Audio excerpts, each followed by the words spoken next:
आप देख रहे हैं जागरूक समाचार। हमारा मकसद है सच को सामने लाना ताकि समाज को बेहतर बनाने का संघर्ष तेज कर सके, अपनी भूमिका निभा सके। 2021 में हमने जागरूक समाचार प्रारंभ किया। पहले मासिक समाचार था, बाद में साप्ताहिक समाचार किया, कुछ विशेष एपिसोड भी बनाए। जागरूक समाचार में स्थानीय, राज्य स्तर तथा देश स्तर के साथ ही विश्व स्तर के समाचारों को प्रमुखता दी गई। जागरूक समाचार हमेशा जनतांत्रिक आंदोलन तथा आमजन के पक्ष में खड़ा रहा। जागरूक समाचार में अनेक कमियों के बावजूद चौतरफा सराहना मिली तथा सब्सक्राइबर तथा दर्शकों की संख्या लगातार बढ़ती जा रही है। यह आप सबके सुझाव और सहयोग से ही संभव हो पा रहा है। इस वर्ष के अंतिम एपिसोड के माध्यम से हम आपको नव वर्ष की शुभकामनाएं देते हैं तथा आने वाली चुनौतियों से मुकाबला करने के लिए तैयार रहने की अपील करते हैं। जागरूक समाचार के इस एपिसोड में हम बीते वर्ष के सबक और आने वाली चुनौतियों के बारे में वरिष्ठ पत्रकार उग्रसेन राव को सुनेंगे। हम बात करेंगे जागरूक युवा विद्यार्थी संगठन के 17वें सम्मेलन के बारे में। हम बात करेंगे थाने में एक महिला के साथ बलात्कार की कोशिश की तथा उसे दबाने के लिए की जा रही पुलिस की करतूतों की। हम बात करेंगे राजस्थान में चल रही जवाबदेही यात्रा के बारे में। पुलिसिया करतूतों तथा जवाबदेही यात्रा की रिपोर्ट से पहले सुनिए जाने वाले साल और आने वाले साल के बारे में वरिष्ठ पत्रकार उग्रसेन राव के विचार। बीता हुआ साल इस देश के इतिहास में विशेष रूप से उल्लेखनीय रहेगा, जिसमें सबसे पहले हम किसान आंदोलन को याद करेंगे, जिसमें 13 महीने तक किसान आंदोलन चला। 700 से ज़्यादा किसानों का बलिदान हुआ और आखिरकार एक ऐसी सरकार को झुकना पड़ा जो झुकने के लिए बिल्कुल तैयार नहीं थी। ऐसे में यह तय हो जाता है कि जनता अगर उठ खड़ी हो तो वो अपनी मांगों को किसी भी रूप में मनवा सकती है। दूसरा हम देखें तो सांप्रदायिकता का उभार है। सांप्रदायिकता के उभार के साथ साथ अब जातिवादी उभार भी शुरू किया जा रहा है। निश्चित रूप से जनता को तरह तरह से टुकड़ों में बांटने का और उनको बांटकर वोट हड़पने का जो मामला है, किसी भी तरह से लोग अपनी गद्दी बनाए रखें और वो चाहे जैसा दमन कर सके, इसके लिए उनकी पूरी तैयारी है। तीसरा हम देखते हैं ये कोरोना, ओमिक्रॉन वगैरह, ये जो वायरस वाला जो मामला है, ये फार्मा कंपनियों का एक तरह से एक जाल है और उस जाल से निकलने के लिए भी लोगों को सोचना पड़ेगा, क्योंकि हम देख रहे हैं कि डबल डोज लगाने के बाद में भी कोरोना हो रहा है और इसी तरह से ये जो वैक्सीन है वो कोई कारगर साबित नहीं हो रही है। तो वैज्ञानिकों को भी सोचना पड़ेगा और सरकारों को भी सोचना पड़ेगा जो कि व्यापारी बन गई है, और फार्मा कंपनियों की जो लूट है वो इसमें उभर कर सामने आती है। तो उसके लिए बजट बना दिए गए हैं और अब तो शायद एक मंत्रालय भी बन जाए इसका अलग से, उसमें भी कोई आश्चर्य नहीं होगा। तो निश्चित रूप से तरह तरह से जनता को लूटने के उपाय किए जा रहे हैं, षड्यंत्र पूर्वक सारा कुछ चल रहा है। चुनावबाज पार्टियों द्वारा लोगों को जिस तरह से भरमाया जा रहा है, लोक लुभावन नारे देकर, झूठे वादे करके और लोगों को अपनी तरफ खींचने की कोशिश की जा रही है, और इनमें भी सारा डेमोक्रेसी होते हुए भी परिवारवाद चल रहा है।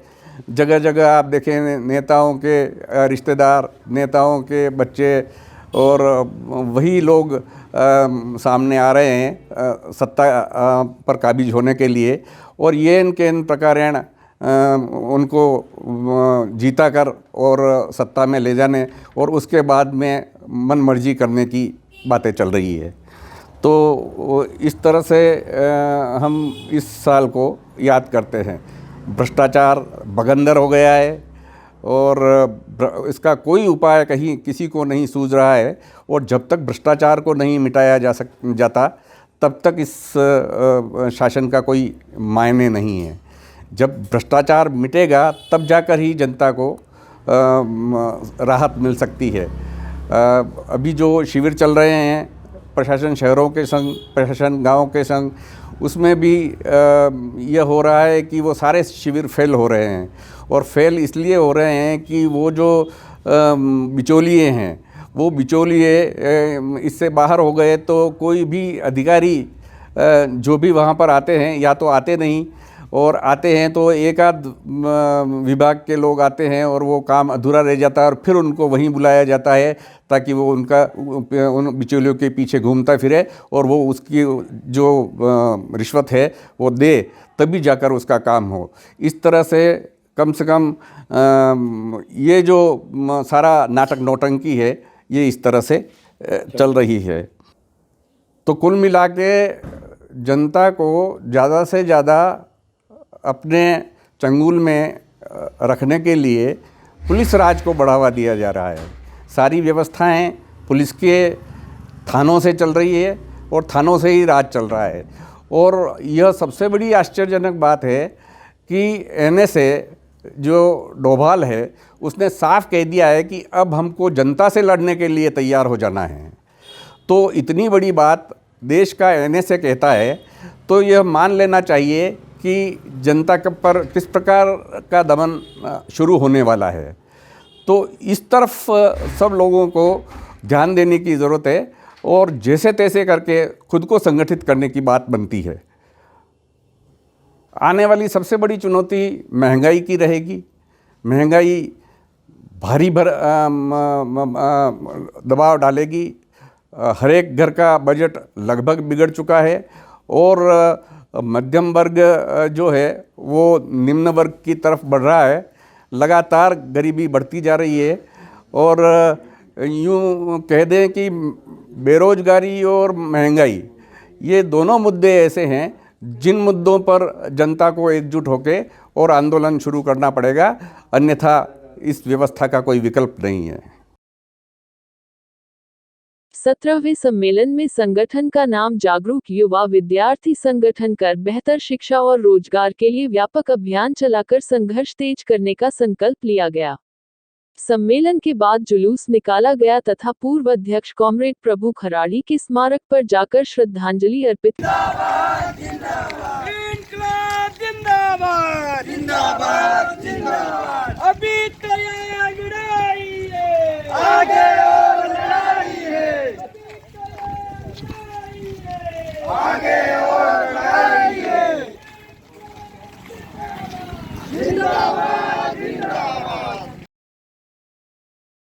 सरकारी अधिकारियों को अपने काम के प्रति जवाबदेह बनाने के लिए कानून बनाने की मांग को लेकर सूचना एवं रोजगार अभियान के नेतृत्व में राज्य के सभी जिलों में जवाबदेही यात्रा निकाली जा रही है। यह यात्रा 29 दिसंबर को उदयपुर पहुंची तथा 2 फरवरी को जयपुर में पहुंचकर धरने में परिणत हो जाएगी। यहां जवाबदेही यात्रा के आयोजकों द्वारा मोहता पार्क में सभा की, नगर में जुलूस निकाला गया तथा कलेक्ट्री के बाहर प्रदर्शन किया। सरकारी विभागों में नीचे से लगाकर ऊपर तक भ्रष्टाचार का बोलबाला है। यही हाल थानों के भी है, जहां रिपोर्ट ले ली जाती है, फिर दलालों के माध्यम से तोड़बट्टे होते हैं। कई बार किसी भी व्यक्ति को पकड़कर थाने में 4-5 दिन तक बिठा दिया जाता है जब तक कि सौदापट नहीं जाता है।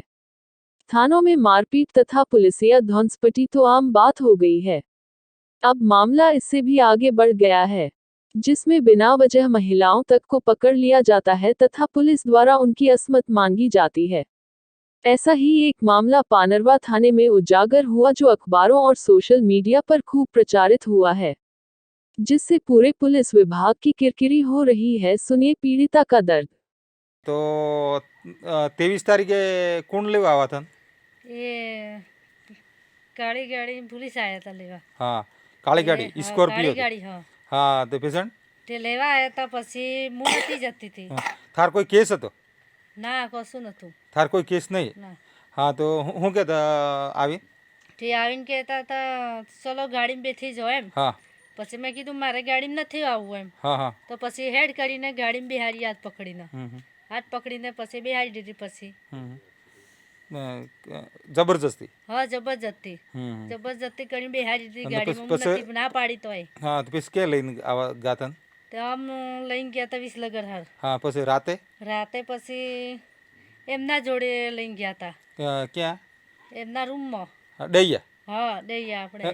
હા તે ડૈયા પછી એમના રૂમમાં તું એમના પેલા પોલીસવાળાના રૂમમાં હતી કે પછી તમારા મા બાપ જોડે હતી? ના પોલીસ વાળા મને હાથ પકડીને લઈ જતા હતા.